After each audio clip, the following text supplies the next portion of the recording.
अस्सलामुअलैकुम। आज हमने स्टार्ट करनी है सेकेंड ईयर की मैथमेटिक्स। चैप्टर नंबर 1 है functions and limits. Exercise start करने से पहले एक दफा फंक्शंस के कॉन्सेप्ट्स को रिकॉल कर लेते हैं। 10th क्लास की मैथ के चैप्टर नंबर 5 में काफी डिटेल से अपने फंक्शंस के बारे में पढ़ा था, लेकिन जाहिर है काफी सारी चीजें भूल चुकी होंगी। सो एक दफा मैं उन कॉन्सेप्ट्स को रिकॉल करवा देता हूँ, फिर हम चलेंगे एक्सरसाइज की तरफ। देखें फंक्शन है क्या।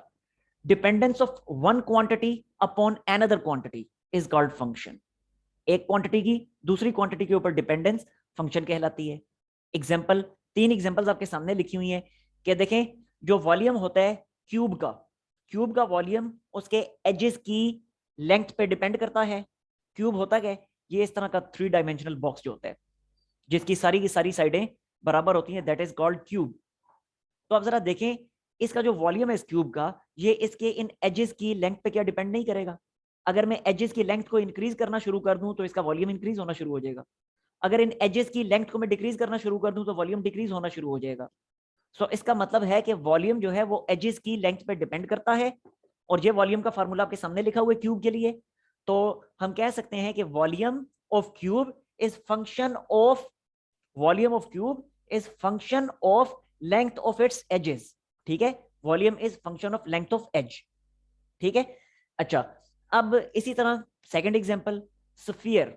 इस तरह की जो स्फेरिकल बॉल होती है, बॉल टाइप जो शेप होती है, that is called sphere.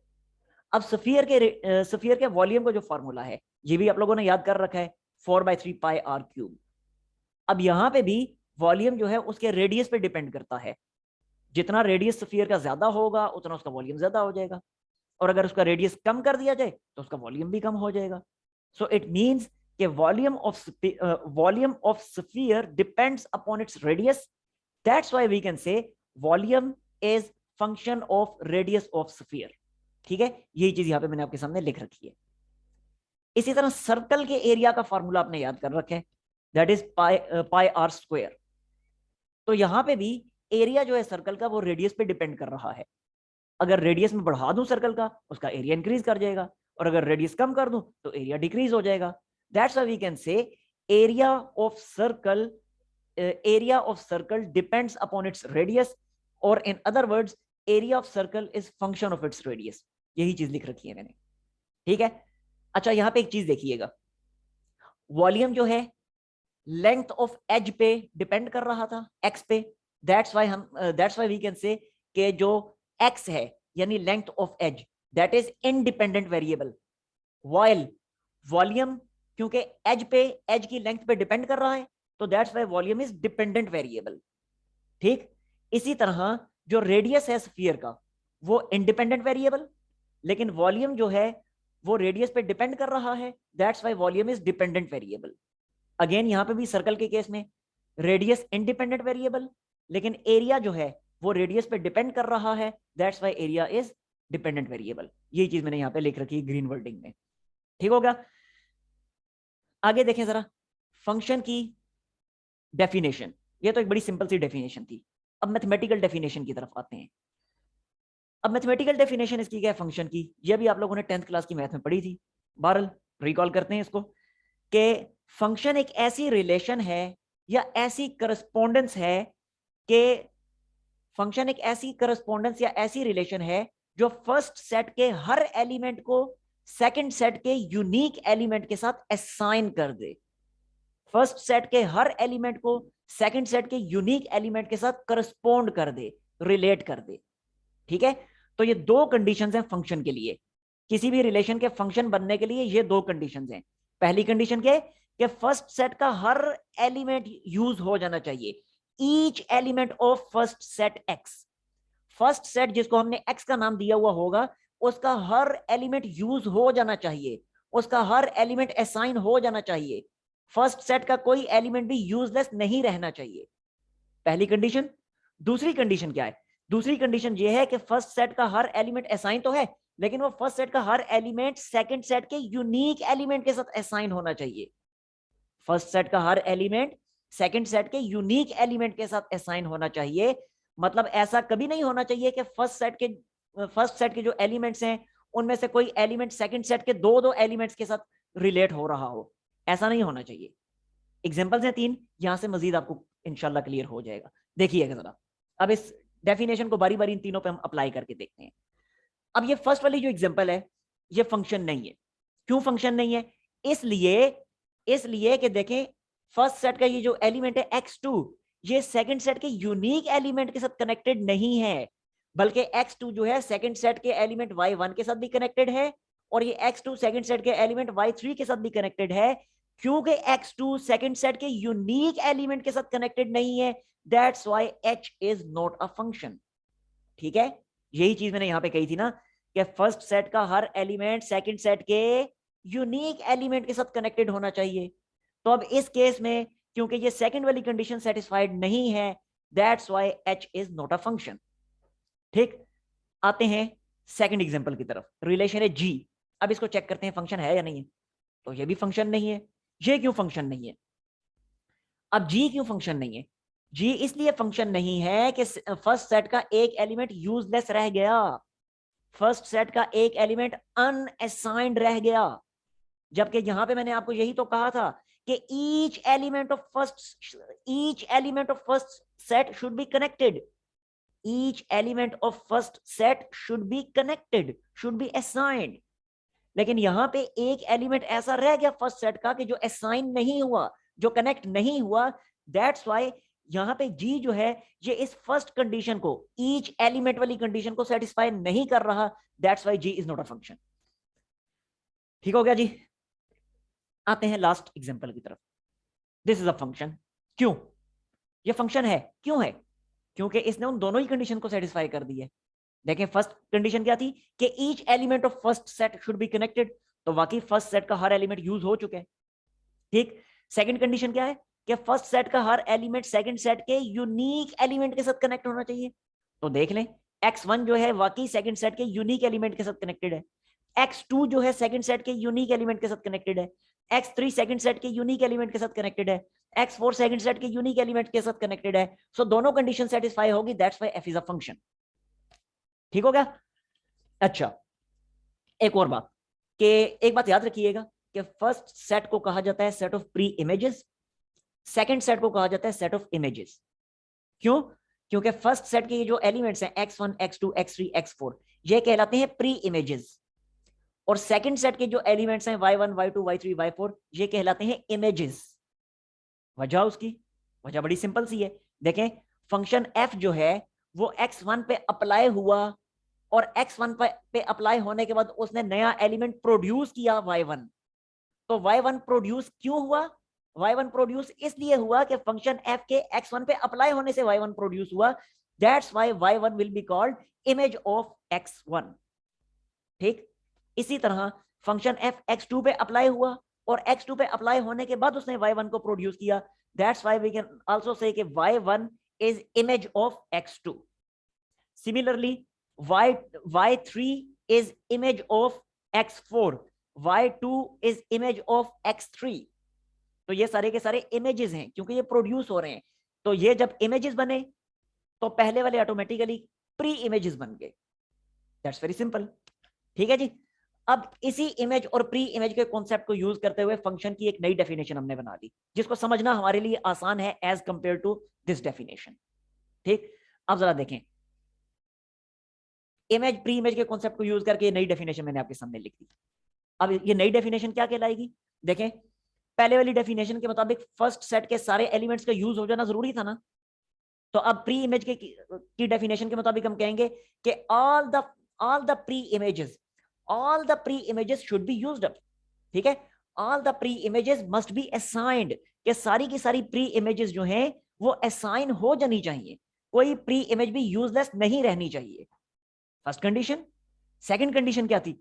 Second condition ये थी कि फर्स्ट सेट का हर एलिमेंट सेकंड सेट के यूनिक एलिमेंट के साथ कनेक्टेड हो। तो अब हम कह सकते हैं कि कोई भी प्री इमेज ऐसी नहीं होनी चाहिए जिसकी एक से ज्यादा इमेजेस बन रही हो। कोई प्री इमेज ऐसी नहीं होनी चाहिए जिसकी एक से ज्यादा इमेजेस बन रही हो।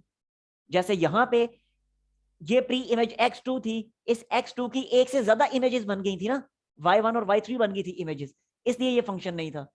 लेकिन यहां पे कोई एक भी प्री इमेज ऐसी नहीं है जिसकी एक से ज्यादा इमेजेस बन रही हो, दैट्स व्हाई ये फंक्शन था।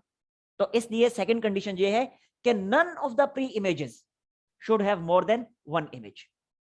ठीक हो गया जी। अब इसी डेफिनेशन को यूज करके अब इन तीनों को एक दफा फिर देखते हैं कि ये फंक्शन क्यों नहीं थे। तो देखें बहुत आसान, एच क्यों फंक्शन नहीं था, अभी बता दिया मैंने आपको, क्योंकि x2 की जो है दो इमेजेस बन गई थी, एक से ज्यादा इमेजेस बन गई थी। ठीक है, तो x2 has more than x, h was not a function because x2 had two images, x2 had more than one images, that's why h was not a function। Clear? आगे देखें, g फंक्शन क्यों नहीं था? g इसलिए function नहीं था क्योंकि g की एक प्री इमेज यूजलेस रह गई थी। ठीक है, तो यही चीज मैंने यहां पे लिख दी, g was not a function since x4 did not have any image, क्योंकि x4 की कोई इमेज बनी ही नहीं थी।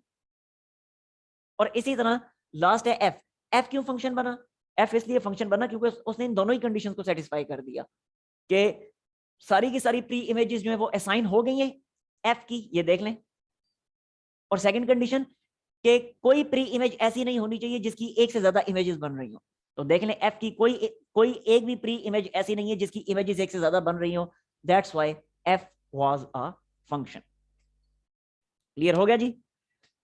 अब आते हैं हम इसी को मजीद आगे एडवांस लेवल की तरफ लेके चलते हैं, क्योंकि अब हम आगे डिफरेंट मैथमेटिकल फंक्शंस को हम स्टडी करेंगे, जिसमें पॉलिनोमियल फंक्शंस होंगे, एक्सपोनेंशियल फंक्शंस होंगे, लॉगरिथमिक फंक्शंस होंगे, ट्रिग्नोमेट्रिक फंक्शंस होंगे, वगैरह वगैरह। तो इसको मैथमेटिकल फॉर्म में हम लिखने की कोशिश करते हैं। ये तो एक सिंपल सी मैपिंग थी ना, जो बच्चों को समझाने के लिए यूज होती है। आप तो बड़े हो गए, आपने अब हायर लेवल के फंक्शंस देखने हैं, तो लिहाजा अब इसी को मैं हायर लेवल के साथ कनेक्ट करने लगूं, एडवांस लेवल के साथ कनेक्ट करने लगूं। देखें, ये जो लास्ट वाला था, ये जो फंक्शन बन गया था कि ये f1 जो है, ये ये फंक्शन f जो है, जब ये x1 पे अप्लाई हुआ तो प्रोड्यूस क्या हुआ? y1। तो इसलिए मैंने कह दिया f of x1 is equal to y1। ठीक, इसी तरह फंक्शन f जो है वो x2 पे अप्लाई हुआ और बना y1, so I can say f of x2 is equal to y1। Again function f जो है वो x3 पे अप्लाई हुआ और बना y2, so I can say f of x3 is equal to y2। ऐसे ही f जो है वो x4 पे अप्लाई हुआ और बना y3, so I can say f of x4 is equal to y3। और इसी को जब मैं कंबाइंड फॉर्म में लिखूंगा, ये इतना लंबा जो लिखा हुआ है, इसको जब मैं कनेक्ट करके एक ही इक्वेशन में लिखने की कोशिश करूंगा तो मैं कहूंगा f of x is equal to y। यही चीज लिख दी, f of x is equal to y। और ये चीज आपने मैथमेटिक्स में कई दफा देखी है। ठीक है, अब इसके स्पेसिफिक मीनिंग्स हैं। वो स्पेसिफिक मीनिंग्स क्या हैं कि फंक्शन f जो है वो x की वैल्यूज पे अप्लाई हो रहा है और जवाब में y की वैल्यूज बनती चली जा रही हैं। इसकी मजीद एग्जांपल्स अभी हम आगे देखेंगे। ठीक है जी। और एक और बात कि देखें, फंक्शन f x पे अप्लाई हो रहा है ना, फंक्शन f क्योंकि x पे अप्लाई हो रहा है, x की वैल्यूज पे अप्लाई हो रहा है, तो x की तमाम वैल्यूज इंडिपेंडेंट वेरिएबल कहलाएंगी। और फंक्शन f के x पे अप्लाई होने के बाद वैल्यूज किसकी बन रही हैं? y की वैल्यूज बन रही हैं, y सेट की वैल्यूज बन रही हैं, स्मॉल y वैल्यूज। तो लिहाजा ये बनने वाली जो वैल्यूज हैं ये डिपेंडेंट वेरिएबल्स कहलाएंगे। क्यों? क्योंकि y जो है वो x पे डिपेंड कर रहा है। फंक्शन f x पे अप्लाई होता है तो y प्रोड्यूस होता है, इसलिए y डिपेंडेंट कहलाएगा और x इंडिपेंडेंट कहलाएगा। ठीक हो गया जी। अब आगे मैथमेटिकल फंक्शंस जो आप 9th 10th में आपने देखे भी हैं, अब मैं उनकी तरफ आता हूं और वहां से थोड़ा मजीद इसको एक्सप्लेन करने की कोशिश करता हूं, and then we will proceed to exercise 1.1 इंशाल्लाह। अच्छा, मजीद जरा देखें, कुछ पर्टिकुलर एग्जांपल्स देखते हैं हम फंक्शंस की, मैथमेटिकल फंक्शंस जो अभी तक आप लोग देखते चले आ रहे हैं छोटी क्लासों से ही। देखें, इस तरह की इक्वेशंस, इस तरह की, इस तरह की, इस तरह की, ये इक्वेशंस अब कई मरतबा देख चुकी हैं। ये इक्वेशंस जो है ये सारी फंक्शंस की इक्वेशंस हैं। ठीक, ये क्यों फंक्शंस की इक्वेशन है? इसलिए कि ये फंक्शन की उस डेफिनेशन को सेटिस्फाई कर रही है जो डेफिनेशन अभी मैंने स्टार्ट में लिखी थी। वो डेफिनेशन क्या थी कि x की हर वैल्यू के करस्पॉन्डिंग y की यूनिक वैल्यू आनी चाहिए। तो all of them gives the unique value of y for every value of x, that's why all of them are functions. अगर यकीन नहीं आता तो पुट करके देख लें। देखें, अगर x की जगह मैं 1 पुट करता हूं तो x की जगह 1 यहां पे पुट करने से y की वैल्यू क्या आएगी? 4। ऐसा तो नहीं हुआ कि x की जगह 1 पुट करने से y 4 भी वैल्यू दे रहा है, 3 भी वैल्यू दे रहा है। नहीं, सिर्फ ए की वैल्यू दे 1 के करस्पॉन्डिंग, x इक्वल टू 1 के करस्पॉन्डिंग y की सिर्फ ए की वैल्यू मिलती है और वो वैल्यू मिलती है 4। ऐसे x इक्वल टू 2 पुट करके देख लें, 2 पुट करेंगे तो 2 स्क्वायर 4, 2 2 जार 4 प्लस 1 क्या बनेगा 9। तो इसका मतलब है x इक्वल टू 2 के करस्पॉन्डिंग y की सिर्फ a की वैल्यू मिली है 9। x इक्वल टू 2 के करस्पॉन्डिंग y की दो दो वैल्यूज या तीन तीन वैल्यूज या चार चार वैल्यूज नहीं मिली। तो x की हर वैल्यू के करस्पॉन्डिंग y यूनिक वैल्यू देता है, that's why it is a function. इसी तरह इन तीनों को भी आप बारी बारी चेक कर सकते हैं, ये तीनों ही फंक्शंस की इक्वेशंस हैं। ठीक हो गया। और एक और मजे की बात कि अभी जो मैंने बिल्कुल लास्ट में लिखा था y equal to F of x, के फंक्शन को लिखा जा सकता है y equal to F of x, इन चारों को ही लिखा जा सकता है y equal to F of x. देखिए किस तरह, ये देखिएगा जरा, क्या मैं इसको ऐसे नहीं लिख सकता? ये देखें, ये y में ऐसे ही लिख देता हूं, जबकि ये चारों के चारों जो हैं, ये चारों के चारों, मुझे बताएं क्या ये पूरे का पूरा x की वैल्यू पे डिपेंड नहीं कर रहा? कर रहा है। तो क्या ये फंक्शन ऑफ x नहीं होगा? इसी तरह क्या ये x की वैल्यू पे डिपेंड नहीं कर रहा? कर रहा है। तो क्या ये फंक्शन ऑफ x नहीं होगा? ऐसे ही क्या ये फंक्शन ऑफ x नहीं होगा? क्या ये फंक्शन ऑफ x नहीं होगा? तो क्या इन चारों को फिर मैं नहीं लिख सकता f of x, function of x? ठीक है, तो देख लें y equal to F of X की फॉर्म में इन चारों को लिखा जा सकता है। So these are function of x। ठीक हो गया। अच्छा, अब एक चीज का ख्याल रखना है, वो चीज ये है कि इस तरह की जो इक्वेशन आपको नजर आएगी, ये नहीं कि उठा के उसको फंक्शन के खाते में डाल देने। ऐसी फॉर्म में नजर आने वाली हर इक्वेशन लाजमी नहीं है कि फंक्शन हो, यही चीज मैंने यहां पे लिख रखी है। But every such equation is not necessarily a function. इस तरह की नजर आने वाली हर इक्वेशन फंक्शन नहीं बन जाएगी। चेक करना पड़ेगा कि फंक्शन है भी या नहीं है।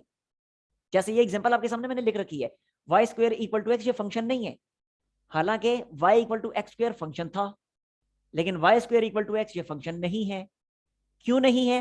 थोड़ा सिंप्लीफाई करें इसको। क्या इसको लिखा जा सकता है Y equal to plus minus under root X? लिख दिया। अब एक्स की वैल्यू पुट करके जरा चेक करें। एक्स की कोई एक वैल्यू अपने पास से सपोज कर लें, मैंने यहाँ पे एक्स की जगह 4 पुट कर दिया। तो जब मैं यहाँ एक्स की जगह 4 पुट करूंगा तो वाई की दो वैल्यूज आ गई हैं प्लस माइनस 2। तो ये एक ऐसी इक्वेशन है कि जो x की एक वैल्यू के करस्पॉन्डिंग y की दो दो वैल्यूज दे रही है। देख लें आपके सामने ही है, x की वैल्यू मैंने एक वैल्यू पुट की 4, लेकिन y की दो दो वैल्यूज मिल गई हैं। तो इसका मतलब है फंक्शन की डेफिनेशन को ये पूरा नहीं कर रहा। x की एक वैल्यू के करस्पॉन्डिंग y की यूनिक वैल्यू नहीं मिल रही, that's why it is not a function. ठीक। और अगर मैं मैपिंग ड्रॉ करके दिखाऊं, जैसे अभी थोड़ी देर पहले मैपिंग्स ड्रॉ की थी मैंने, 3 एग्जांपल्स दी थी फंक्शन की।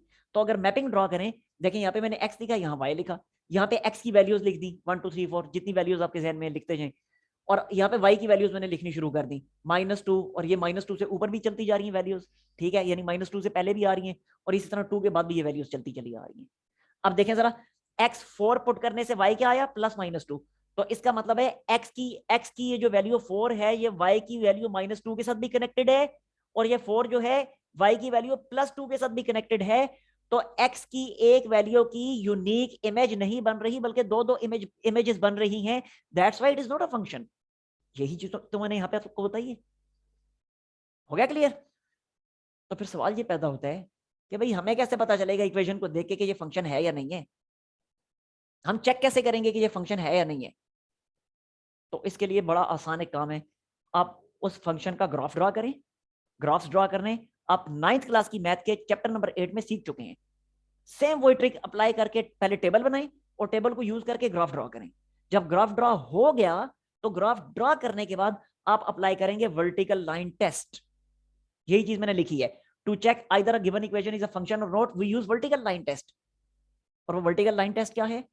वो वर्टिकल लाइन टेस्ट ये है कि जब आपने ग्राफ ड्रॉ कर लिया तो अब आप वर्टिकल लाइंस ड्रॉ करनी शुरू करें उस ग्राफ के ऊपर। अगर वो वर्टिकल लाइन ग्राफ को किसी भी पॉइंट पे, एक से ज्यादा पॉइंट पे कट नहीं कर रही, तो इसका मतलब है वो ग्राफ फंक्शन का ग्राफ होगा। लेकिन अगर किसी एक भी वर्टिकल लाइन ने ग्राफ को एक से ज्यादा पॉइंट्स पे कट कर दिया, then that graph will not be the graph of function. यही चीज मैंने यहां पे लिख रखी है। A graph in x y plane is a graph of some function if and only if no vertical line cuts the graph more than once. आगे समझ? एग्जांपल्स 3 आपके सामने वर्टिकल लाइन टेस्ट में करने लगा। ये ग्राफ है फंक्शन का, क्यों? जहां मर्जी वर्टिकल लाइन ड्रॉ करके देख लें, वो एक से ज्यादा पॉइंट पे कट करेगी नहीं ग्राफ को। देख लें, ये देखें, यहां पे मैं ड्रॉ करता हूं, वर्टिकल लाइन ने एक ही पॉइंट पे कट किया ग्राफ को। यहां ड्रॉ करें, वर्टिकल लाइन ने एक ही पॉइंट पे कट किया ग्राफ को, एक ही पॉइंट पे कट किया, एक ही पॉइंट पे कट किया। तो जहां मर्जी वर्टिकल लाइन ड्रॉ करके देख लें इस ग्राफ पे, वो वर्टिकल लाइन एक से ज्यादा पॉइंट पे कट करेगी नहीं। That's why it is the graph of the function. समझ आ गई बात की? अच्छा, इसी तरह अब ये जो है, that is not the graph of the function. क्यों? क्योंकि वर्टिकल लाइन ड्रॉ करें वो एक से ज्यादा पॉइंट पे कट करेगी। ये देखिए जरा, ये दो पॉइंट्स पे कट कर गई ना, यहां पे भी, यहां पे भी। इसी तरह ये ड्रॉ करें, दो से ज्यादा पॉइंट पे कट कर गई ना, तो वर्टिकल लाइंस ड्रॉ करनी शुरू कर दें, हर वर्टिकल लाइन दो दो पॉइंट्स पे कट कर रही है, यानी एक से ज्यादा पॉइंट पे कट कर रही है। ठीक है, तो it is not the graph of the function. ये वाला, ये भी फंक्शन का ग्राफ नहीं है। क्यों? यहां तो चले ठीक है, मैंने मान लिया इधर मैंने वर्टिकल लाइन ड्रॉ की तो एक ही पॉइंट पे उसने कट किया, यहां मैंने वर्टिकल लाइन ड्रॉ की तो एक ही पॉइंट पे कट किया। लेकिन मुझे कुछ वर्टिकल लाइंस इस एरिया में ऐसी मिल रही हैं कि जो ग्राफ को एक से ज्यादा पॉइंट्स पे कट कर रही हैं। That's why it is not the graph of the function. क्योंकि फंक्शन बनने के लिए जो मर्जी, जितनी ज्यादा मर्जी वर्टिकल लाइंस ड्रॉ करें, तमाम के तमाम वर्टिकल लाइंस के लिए जरूरी है कि वो ग्राफ को एक से ज्यादा पॉइंट्स पे कट ना करें। अगर एक भी वर्टिकल लाइन ऐसी मिल गई कि जिसने ग्राफ को एक से ज्यादा पॉइंट पे कट कर दिया, then that will not be the graph of the function. ठीक हो गया जी? तो बस अभी के लिए इतना ही। एक्सरसाइज की तरफ मैं आता हूँ, और कुछ फंक्शन से रिलेटेड कुछ और चीजें भी अभी हैं, जैसे इवन ऑड फंक्शंस वगैरह क्या होते हैं, डोमेन रेंज क्या होती है, तो जैसे जैसे क्वेश्चंस आएंगे साथ साथ ही समझाऊंगा। ये क्योंकि बेसिक चीजें थी, ये एक्सरसाइज से पहले समझानी जरूरी थी। अब हम चलते हैं एक्सरसाइज की तरफ। तो नेक्स्ट लेक्चर में हम एक्सरसाइज स्टार्ट करते हैं। तब तक के लिए अल्लाह हाफिज।